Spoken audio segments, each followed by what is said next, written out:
hari ini saya tetap masih dalam perenungan saya masih punya penggalan-penggalan renungan dalam sabatikal itu. Ya, dan masih dalam kitab Joshua bahwa dalam hidup ini ada banyak suara. Mana yang dominan datang dalam kamu? Coba perhatikan suara itu. Apakah itu Tuhan ataukah bukan Tuhan? Ya cuman dua itu. Tapi tergantung fokus saudara selama ini dengan siapa, maka saudara akan kenal. Kenapa? Karena suara di sekitar kita ada dalam satu kehidupan liar yang memanggil-manggil kita. Tiap hari kamu dihadapkan dengan pilihan itu. Nah, khususnya di 3 ini paling banyak generasi kalian. Saya ke belakang tadi, saya balik. Saya seperti lihat, ya mungkin kamu membandingkan hidupmu dengan ukuran keberhasilan yang kamu lihat di TV, di media. Kamu sedang pikir, wow. Ada yang suka cita, ada yang ya daripada kerja di rumah, mendingan daripada disuruh-suruh udah ke gereja aja yuk. Gitu. Ini yang saya bagi waktu lalu bahwa kita ke gereja, kita kenal gereja kita, organisasi kita. Tapi apakah kita kenal Tuhan? Nah, pengenalan kamu itu akan merubah kamu. Dan perubahan terjadi paling drastis waktu kamu tahu identitasmu. Waktu kamu tahu identitasmu, siapa kamu di dalam Dia. Nah, kembali ke generasi Joshua yang tidak punya pengalaman. Sekalipun tidak punya pengalaman, Joshua itu jenderal bintang 5. Musa udah mati, dia yang ganti. Mereka harus menghadapi banyak pertempuran di depan yang gak masuk akal buat mereka. Saya sudah jelasin 2 minggu lalu bahwa 31 raja pasukan yang paling barbar dalam sejarah mereka taklukkan. Kamu lihat generasi, gak punya pengalaman. Sama kita gak punya, tapi kalau kamu punya Yesus, itu luar biasa.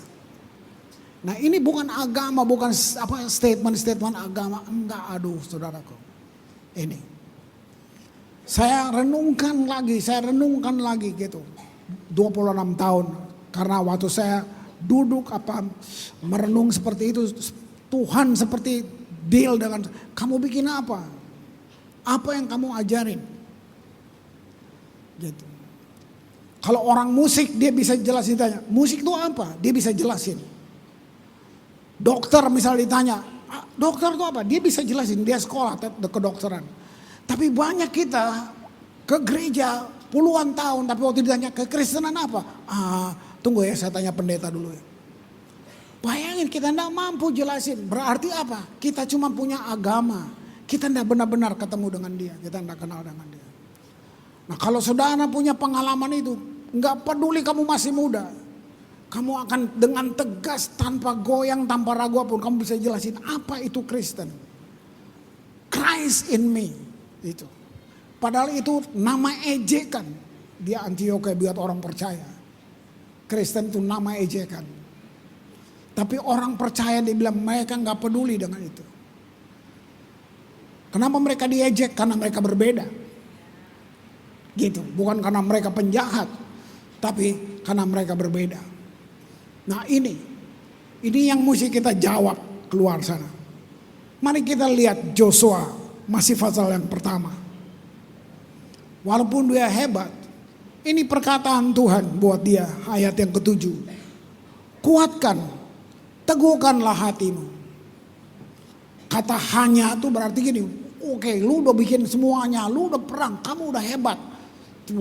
Hanya ini, ingat Jos, kuatkan, teguhkanlah hatimu dengan sungguh-sungguh.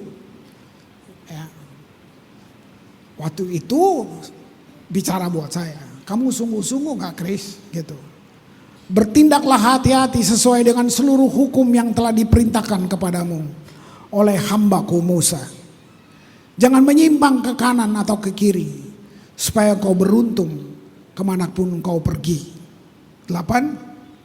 Jangan engkau lupa memperkatakan kitab Taurat ini. Tapi renungkanlah itu siang dan malam, supaya engkau bertindak hati-hati sesuai dengan segala yang tertulis di dalamnya. Sebab dengan demikian perjalananmu akan berhasil dan engkau akan beruntung.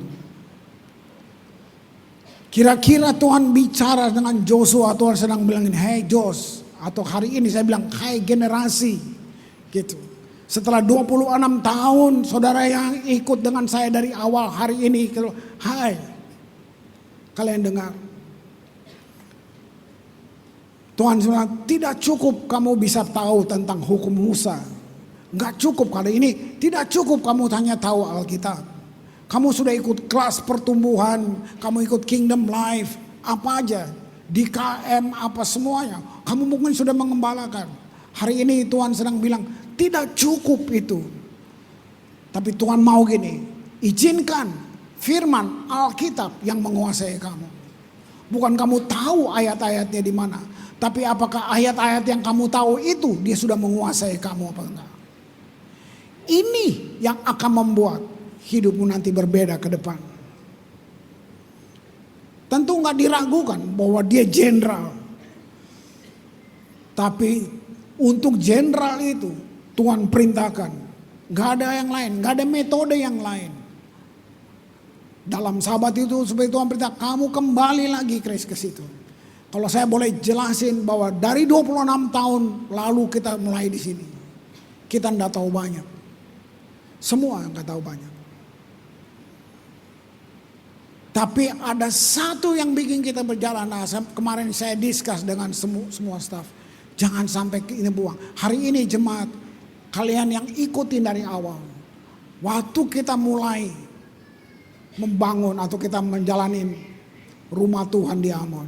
Ada kayak jubah yang Tuhan kasih buat gereja. Ini bilang mantle prophetic. Jubah itulah yang bawa kita berjalan sampai hari ini. Gitu. Ini yang saya bilang, wow.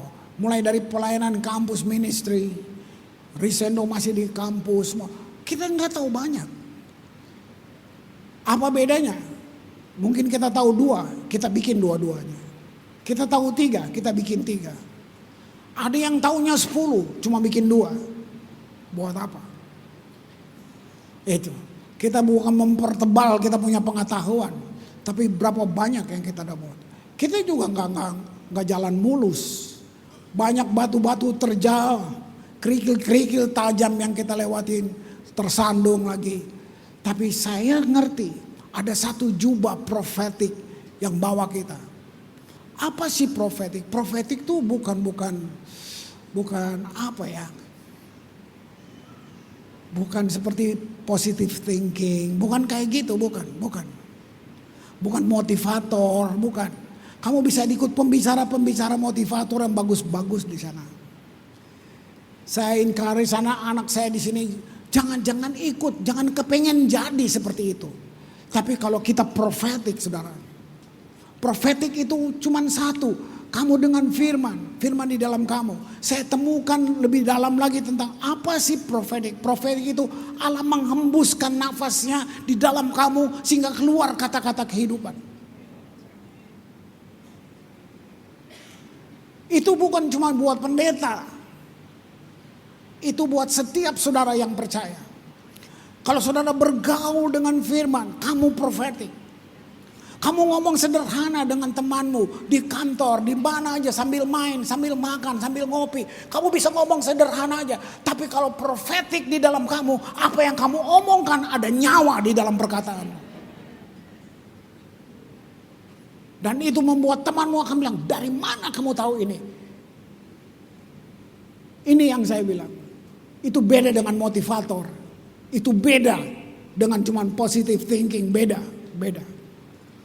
Nah, prophetic church, prophetic people, atau gereja, atau individu yang dibilang prophetic, bukan cuma berdiri dan bernubuat. That says the Lord. Tapi orang-orang ini adalah waktu Tuhan bergerak, Tuhan mau melakukan sesuatu, kita ada di situ. Kita menyambutnya. Ini prophetic. Prophetic tuh semua, sampai ada naluri, ada apa istilahnya tuh yang masuk dari dalam. Ya, intuisi. Intuisi itu mengerti tanpa belajar. Itu prophetic. Lihat untuk generasi ini. Tuhan bilang, kuatkan, teguhkan hatimu. Jangan lupa memperkatakan, apa itu? Prophetic words, perkatakan dalam hidupmu. Perkatakan buat masalahmu. Perkataan firman untuk apa saja yang kamu hadapi. Ini dia. Kalau enggak, apa bedanya dengan orang lain? Kalau cuma biasa-biasa, apa bedanya? Tidak ada yang punya dampak begitu besar terhadap pertumbuhan rohani selain daripada perenungan firman Tuhan. Alkitab adalah alat paling penting dalam pertumbuhan rohani kita. Kamu bisa baca banyak-banyak buku, itu referensinya saja.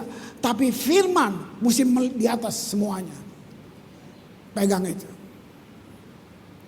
Wow. Kunci pertumbuhan rohani bukan betapa seringnya kamu hadir di kebaktian atau melayani. Itu sebenarnya bukan. Jangan ketipu di situ. Bukan di situ. Tapi bagaimana kamu dan firman gitu manunggal bersatu di situ. Gitu. Saya coba ingat apa yang saya sampaikan lalu. Kata, tinggallah di dalam aku. Tinggal di dalam Kristus. Tinggal di dalam dia, kepala gereja. Orang yang ditanam di bait Allah. Ditanam di dalam Kristus. Dibilang sampai masa tua pun dia masih segar. Wow. Nah, ini yang saya bilang prophetic. Jangan buang ini. Saudara, tanpa saya bilang, saudara tahu. Bukan rahasia. Kalau kamu cuma mau tahu pengajaran, mau dengar khotbah-khotbah sejauh HP, nggak usah ke gereja kamu lihat. Tapi sejauh itu juga kita sedang lihat sekarang semua sedang muncul di sosmed, gereja palsu, semua ajaran, semua kita nggak bisa tutup. Saya berinteraksi dengan orang banyak dan ngomongnya semua yang gak enak yang saya mesti dengar. Tentang pendeta, tentang gereja, semuanya. Ya mau bilang apa? Mau bilang apa? Gitu. Semua terungkap di situ. Nah, apa yang akan membedakan kita? Saya pulang cuma pengen kita menyatu. Apa yang buat kita beda? Kalau kita hidup benar-benar dengan firman. Itu yang dibilang kita prophetic. Yesus juga dibenci. Tapi dia bukan dibenci karena dosanya. Dia dibenci karena dia buat yang orang lain gak buat. Yang Farisi dan Saduki gak pernah buat. Yang satu bangsa gak pernah buat itu. Mari pikirkan firman. Sudah banyak kamu dengar khotbah. Sudah banyak banget. Ya, tapi pikirkan firman itu berulang-ulang. Izinkan firman Tuhan menjadi pemandu kamu. Dia yang pegang remote dalam hidup kamu. Gitu. Firman itu menjadi kata yang berkuasa. Jangan izinkan perkataan yang lain. Tadi saya udah bilang kita hidup di alam liar yang memanggil-manggil kita. Pilihan datang setiap saat. Nah, kalau bisa firman menjadi kata yang penuh kuasa. Apa yang firman bilang, saya lakukan itu. Oh, luar biasa. 2 Timotius 3 ayat 14 sampai 16. Hendaklah engkau tetap berpegang pada kebenaran yang telah engkau terima dan engkau yakini. Apalagi kalau bukan firman. Pegang itu. Dengan selalu mengingat orang yang telah mengajarkannya kepadamu. Ingat juga bahwa dari kecil engkau sudah mengenal kitab suci yang dapat memberikan hikmat kepadamu dan menuntun engkau kepada keselamatan oleh iman kepada Kristus Yesus. 16. Segala tulisan yang diilhamkan Allah memang bermanfaat untuk mengajar, untuk menyatakan kesalahan, untuk memperbaiki kelakuan, dan untuk mendidik orang dalam kebenaran. Apa yang dimaksud dengan diilhamkan? Tulisan itu huruf mati. Apa yang diilhamkan? Waktu kamu baca, itu dia Roh Kudus membuka apokalips membuka kepada kamu, kasih tahu rahasia yang di dalamnya. Waktu dia masuk, itu profetik buat kamu. Waktu kamu perkatakan buat hidupmu, buat pekerjaanmu, buat apa saja. Itu yang hebat. Itu yang buat kamu berbeda. Kalau enggak, kita sama atas nama agama, kita sama semua. Ini yang saya bilang, kita tahu gereja kita kenal organisasi kita, tapi kita tidak kenal Tuhan. Karena kita miskin dengan perkataan-perkataan dia. Wow. Sedikit ini literatur kalau yang ini. Apa sih Alkitab yang kita pegang itu apa sih? Saudara lihat itu. Kalau saudara bisa lihat satu karya, kalau itu musik, komposisinya luar biasa banget. Itu Alkitab yang saudara punya. Disusun lebih dari 16 abad oleh 40 penulis. Lihat itu. Saling gak kenal. Waktu yang berbeda. Siapa mereka? Ada tentara, gembala, petani, nelayan. Itu yang selalu saya bilang buat saudara. Hari ini saudara perlu ngerti. Semua kita hamba Tuhan. Kamu hamba Tuhan berprofesi. Ya ini dia tadi. Terjemahkan apa nelayan. Tentara apa buat saudara. Ya. Terjemahkan petani saudara. Itu profesi. Jadi bukan pendeta. Saya gak mau dibatasin di sini. Sebab itu yang saya selalu bilang. Jangan bergantung sama pendeta. Karena kamu juga hamba Tuhan. Kalau enggak hamba siapa kamu? Lihat itu. Wow. Mulai ditulis di Arabia oleh Musa. Berakhir di Patmos oleh Yohanes. Siapa dia? Tukang ikan. Kamu lihat itu. Siapa lagi yang nulis? Para raja menulisnya di istana. Bayangin. Para gembala menulisnya di padang. Bahkan narapidana nulisnya di penjara. Semua golongan kamu bisa lihat. Kalau kita hidupin ini, kota ini berubah saudara. Ini dia. Cukup lama sejarah gereja, tapi kita jalanin dengan metodologi yang salah. Ini dia. Banyak pengajaran udah aneh-aneh saudara, aneh. Makanya saya bilang, kamu nggak ke gereja, kamu buka aja HP, aneh-aneh. Kemarin sambil makan, Riz buka, nih lihat Pak ibadah, praise and worship, begitu bebas perlu. Tapi maksudnya sampai bilang, wow, orang diangkat-angkat dilempar-lempar ke atas. Kalau kita nggak punya pengetahuan firman, saya nggak ngajar saudara kaku, enggak. Tapi gini, satu ibadah, dasar ibadah dibangun adalah pengorbanan. Korban, bukan pengorban, maksudnya kurban. Korban diakhiri dengan celebrate. Nah, gereja nggak bikin korban, gereja langsung ke celebrate. Yang dimaksud korban bukan yang Yesus buat gitu, bukan itu. Yesus sudah buat kamu, tapi kita masing-masing itu yang dibilang. Apa tanggung jawab spiritual kamu kalau mau melayani? Makanya gereja jadi pertunjukan. Itu. Kita punya yel-yel yang kosong, nggak bisa. Iblis nggak takut. Iblis nggak takut. Padam listrik di Jakarta udah mau kayak kiamat ya saudara. Lihat orang maki-maki, lihat semua, wow. Nah, gitu. Lihat 40 penulis yang tidak saling kenal. Mungkinkah itu? Menulis dalam 3 bahasa yang berbeda. Berasal dari bangsa yang berbeda. Di lokasi yang berbeda. Dalam kurun waktu 1600 tahun. Menghasilkan satu buku dengan tema tunggal Yesus Kristus. Kalau saudara baca seluruh Alkitab kan itu. Ya ada. Kira-kira siapa orang-orang kayak begini yang kalau nggak ada satu sutradara agung di belakang mereka. Itu yang dibilang Roh Kudus menginspirasikan. Roh Kudus menginspirasikan. Wow.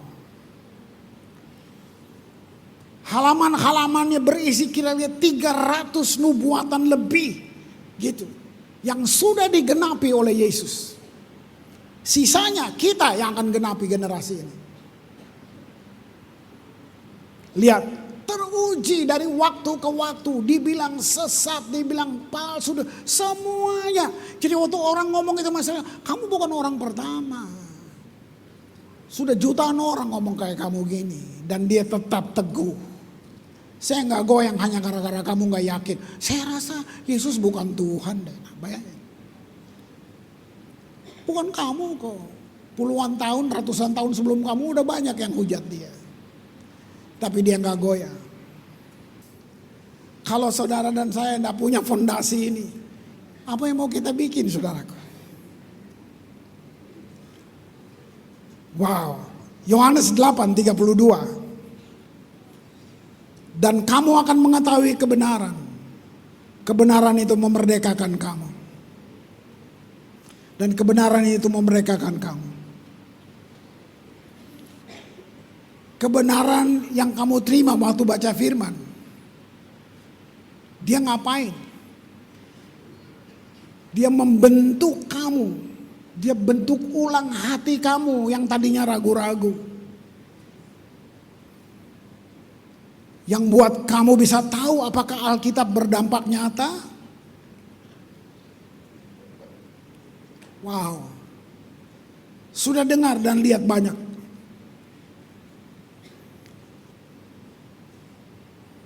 Jadi Alkitab menjadi otoritas dalam kehidupan kita. Waktu Alkitab dipadukan dengan ketaatan, hasilnya keajaiban. Waktu Alkitab dipadukan dengan ketaatan, hasilnya keajaiban. Tadi ibadah 2, kami utus satu gembala KM untuk ke Jakarta. Dia nangis di depan setelah ibadah, dia bilang, harusnya jabatan ini sudah 10 tahun lalu saya dapat, Pak. Tapi kami pindah ke Ambon untuk satu proses. Suami istri ngomong gitu. Kita diproses. Dalam proses itu, kalau dulu saya ambil ini, saya berbeda, saya nggak kayak gini. Kita pindah ke Ambon, 10 tahun di Ambon, ambisi kita mati. Dalam ambisi kenapa? Saya mengalami, saya dibaptis. Saya lahir baru. Saya mulai, sampai saya jadi kembali. Justru waktu saya sudah tidak harapkan. Apalagi dia bilang, kantor ini cuma bilang gini, kalau kamu mau ini nggak usah tunggu 10 tahun, asal lu pindah agama.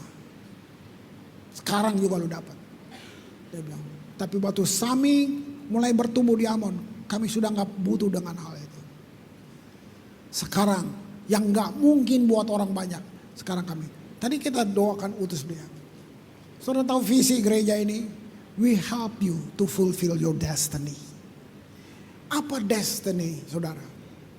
Apakah saudara-saudara tahu Tuhan mau apa dengan kamu? Gitu.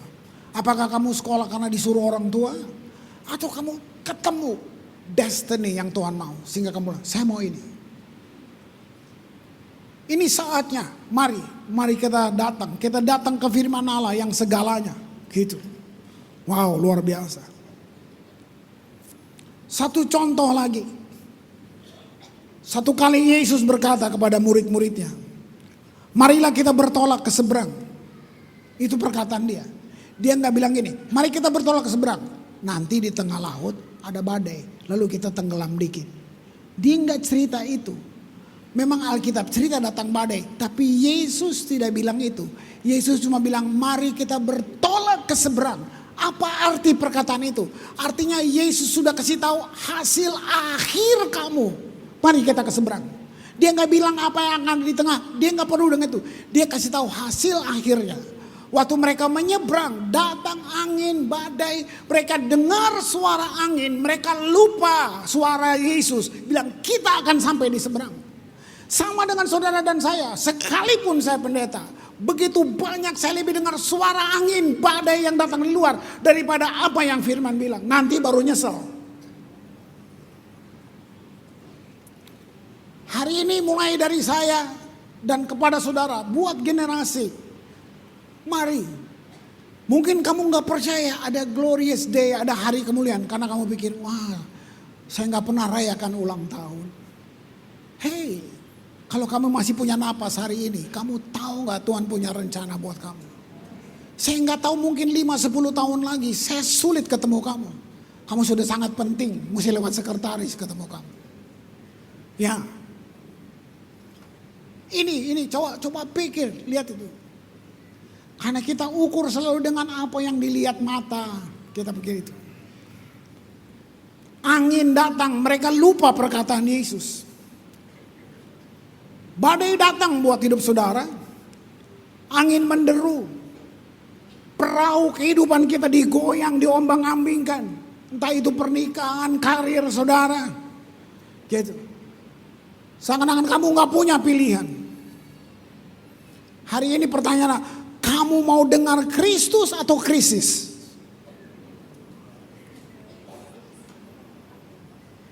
Pikir baik-baik.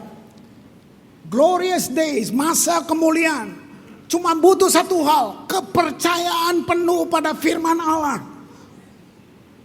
Totalitas, cuman itu. Ya saya piatu, saya anak pungut, terserah lu mau bilang apa. Firman bilang saya berharga di matanya. Itu, wow, gila lu. Ya nanti lu yang gila, gua enggak. Ya, gitu. Itu tipuan. Iblis sudah tahu kok dia kalah. Dia harus datang dengan tipuan. Dia gelarkan satu keraguan. Kematian datang di telingamu. Seperti itu. Perhatikan suara apa yang datang buat kamu. Itu dia. Kolose 3 ayat 16. Hendaklah perkataan Kristus diam dengan segala kekayaannya di antara kamu. Wow. Sehingga kamu dengan segala hikmat mengajar, menegur seorang akan yang lain sambil menyanyikan mazmur. Kalau itu semua datang dari dia, nyanyian saudara tadi semuanya itu profetik. Puji-pujian, nyanyian rohani, kamu mengucap syukur kepada Allah di dalam hatimu. Gitu. Mungkin saudara enggak rasa ya, belum saudara pikir biasa aja. Saudara bisa lihat nggak perubahan banyak. Anak-anak sudah nggak pikir lagu terbaru apa ya kita nyanyi besok, bukan itu lagi. Mereka nggak di situ.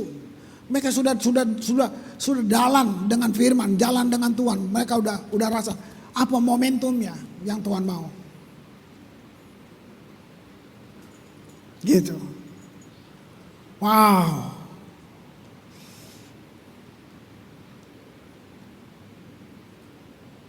"82 saya serahkan hidup buat Tuhan." Jangan orang, saya juga bingung kenapa. Kalau dengar jawabannya ya goblok. Kenapa sih Chris? Takut mati. Gitu. Kayak aduh sih Chris. Ya sama-sama. Kalau ditanya saya nggak bisa jawab. Cuma kayak nggak ada yang lain, ya udah serahin aja. Gitu. Saya ingat retreat di Puncak. Salah satu direktur lembaga Alkitab Indonesia JP Sinaga. Dia lihat saya dulu. Ambon sini, mau melayani Tuhan kau. Judul retreatnya apa? Wah, keren banget ya, keren banget. Saya lupa lagi, tapi keren banget hari itu. Itu tentang orang-orang yang mau melayani. Sini Ambon, mau melayani Tuhan? Iya. Lihat aku, kalau Tuhan nggak bisa kasih makan kau, bilang aku katanya. Hah? Gila, baru sekali gue dengar pendeta kayak gitu. Hah? Kalau Tuhan tidak bisa kasih makan kau, bilang aku. Berhenti aku jadi pendeta, dia bilang gitu. Waktu itu saya cuma bengong aja. Gila ini orang. Memang iya. Tahun itu melayani Tuhan. Itu kayak nggak ada yang lain. Melayani Tuhan. Lu mau makan apa? Orang makan sate lu tusuknya.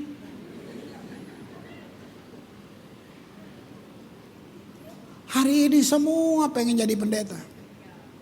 Kamu tahu apa perubahannya? Jemaat sudah jadi komoditi. Bisnis. Ya.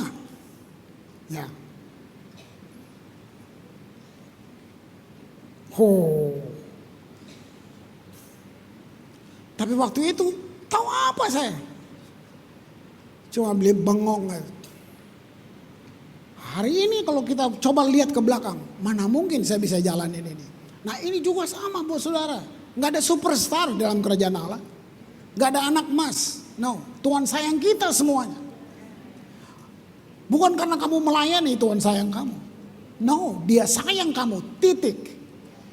Kalau kamu melayani, itu respon kamu untuk balas kasihnya. Toh tetap nggak bisa balas, seperti nyanyian tadi. Ini dia. Ulangi ayat 8, Yosua 1 ayat 8 tadi. Lihat. Jangan lupa memperkatakan kitab Taurat ini. Ini sedang bicara, ngomong buat masalahmu. Ngomong buat hidupmu. Ini generasi, kalau baca kitab isinya perang itu. Bayangin. Keren gak anak muda? Bukan cengeng. Bukan, jangan lebay-lebay gitu. Bangun pagi buka jendela, bilang gini, welcome problem. Udah lama lu gua tunggu.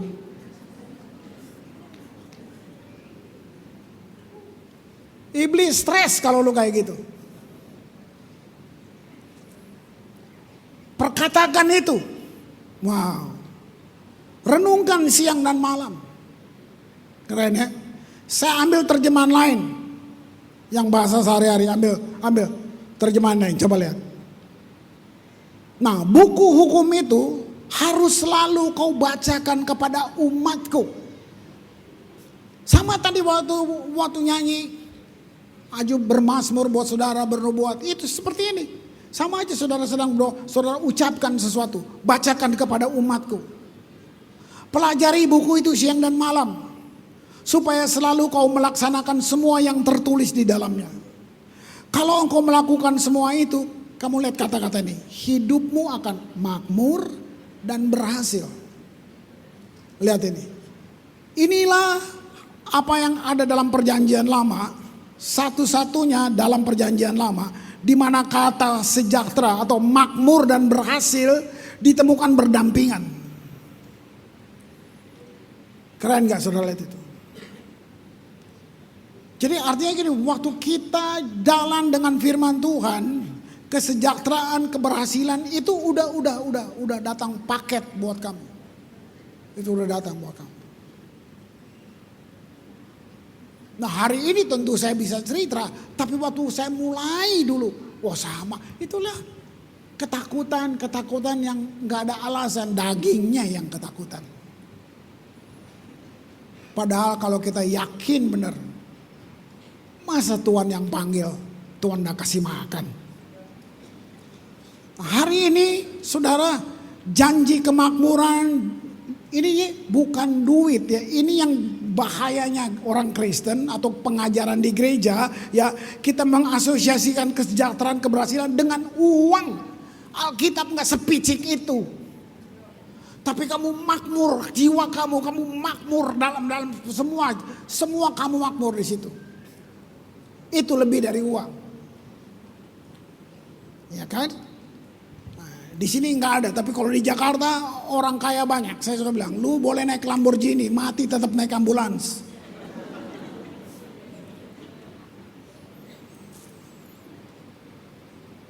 Allah bisa mensejahterakan saudara sebagai pemimpin yang di luar tadi. Tiba-tiba kamu dapat kecakapan yang baru, guru-guru punya hikmat di sekolah, itu kamu bisa lihat gak tuh? Semua.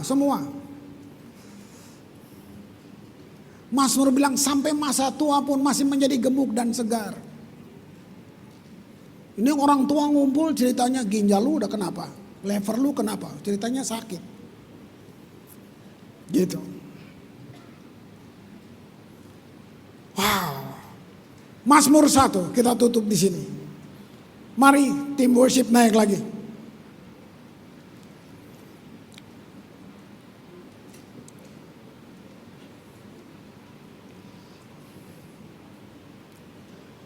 Berbahagialah orang yang tidak berjalan menurut nasihat orang fasik. Apa yang salah dengan nasihat orang fasik? Mereka juga punya hikmah. Jangan mencuri dong, itu kan bagus nasihat begitu. Tapi begini loh, maksudnya gini. Hidup ini serius yang di depan kamu. Bahkan saya mau bilang, Bukan nasihat yang kamu cari. Kamu cari keajaiban. Kamu butuh mujizat. Gitu. Semua perkataan yang tadi saya bilang, kalau itu prophetic words, itu akan rubah hidup kamu. Lagi-lagi, jangan menurut nasihat orang fasik, tidak berdiri di jalan orang berdosa, yang tidak duduk dalam kumpulan pencemooh. Tapi yang kesukaannya ialah Taurat Tuhan, dan yang merenungkan Taurat itu siang dan malam. Tahu enggak? Even keputusan, misalnya keputusan di kantor atau di mana sedang bilang ini buat kamu. Kalau kamu memperkatakan perkataan nubuatan, semua bisa berubah. Ya, penyakit bisa berubah. Apapun bisa berubah. Berubah. Berapa kali saya pergi ke Peneng untuk saya punya pita suara. Saya bilang stop. Saya nggak perlu balik lagi. Bukan saya anti gitu, tapi saya bilang saya memilih cara yang lain. Saya memperkatakannya. Mari saudara, ini khususnya generasi muda, dengar baik-baik. Saya mau bilang hari ini, saya sudah jalan 26 tahun, anak-anak saya di sini sudah jalan. Mereka ikut saya, Riz sudah 20 tahun lebih. Tahu nggak? Baru kemarin saya kaget sampai di kantor. Hari ini kalau besok saudara ke kantor saya kosong. Kemarin Rulan kirim 5-6 orang sudah berangkat. Besok mereka akan melayani di Bandung. Wow, yang saya nggak lihat itu 15 tahun lalu saya nggak lihat itu. Bayangin. Nah, bayangin. Oh lo sekarang lagi di Leti. Chris lagi di mana tuh? Oh, dengar kayak San Francisco gitu, bukan ya? Somlaki. Kamu lihat WM orang ada, semua lagi pelayanan, kantor kosong. Ini sore ini Riz berangkat lagi sama 5 orang lagi. Besok baru terakhir saya sama John, sudah. Tolong jangan ke gereja ambil ketumpu barang-barang di gereja ya. Kamu saya cuma Tuhan lihat semua, lihat benar-benar. Betul. John pelayanin sampai ke Jawa sana. Kurang. Saya mau lihat. Wow, mau lihat.